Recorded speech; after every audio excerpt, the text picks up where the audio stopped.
10 интереснейших поединков ждут зрителей битвы в горах. Традиционный турнир среди сказочных красот Ингушетии с каждым годом притягивает все больше поклонников смешанных боевых единоборств. Первый бой открытия турнира между Амираном Гагаладзе и Ибрагимом Саговым завершился не в пользу ингушского бойца. Несмотря на то, что продлился поединок недолго, Ибрагим обязательно извлечет ошибки из своего поражения. И в активе сильных сторон у него прибавится возможность не попадаться на удушающий. Удушающим приемом в этом поединке победу одержал спортсмен из Грузии. А вот легкая весовая категория преподносит зрителям немало сюрпризов. Филипп Нарыжний из города Павловский Посад против Алика Албагачиева. Бой обещает быть интересным. Самбист против базового борца. Зрелище точно обеспечено. Алику Албагачиеву, чтобы победить соперника, понадобилось чуть больше 1,5 минут. И в активе бойца теперь еще одна победа, уже третья. И пока ингушский спортсмен идет без поражений. То есть как только подбородок зашел над рукой, все, практически шансов уже выйти не осталось. Такая уж пошла традиция на битве в горах. Ни один бой до конца спортсмены не доводят. Моусер Боков в бою с Игорем Анаприенко очень удивил соперника. Несмотря на дебют Игоря, выглядел он в рейдже очень уверенно. Отдав должное сопернику, Моусер все-таки продолжил гнуть свою линию. И в конце концов вырвал победу в зрелищном и непростом поединке. 1,5 минуты уже меньше, и так показал, что постучал Игорь. Тяжело, да, но он пропустил там вот уже разбитое лицо у него. Рефери вмешался и остановил поединок. Бой закончен.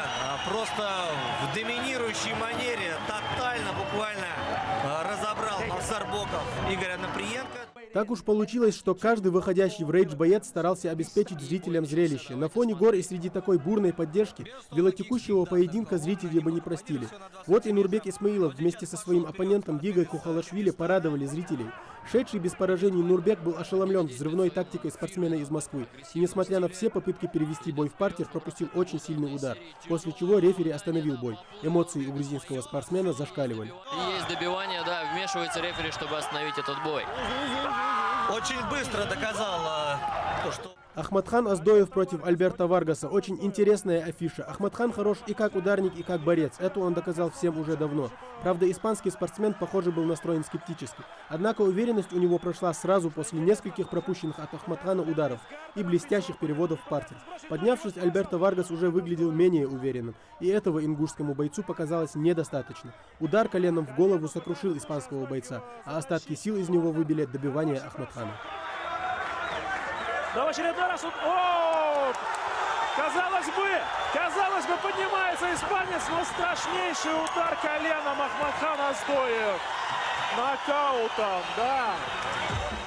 Для поклонников боевых искусств этот праздник спорта представит еще несколько интереснейших боев. Отдельно стоит выделить бой Моусера Евлоева против Павла Ветрука. Чемпионский поединок станет украшением этого вечера. Участникам остается пожелать удачи и пусть победит сильнейший. Тамерлан Хамхоев, Новости 24.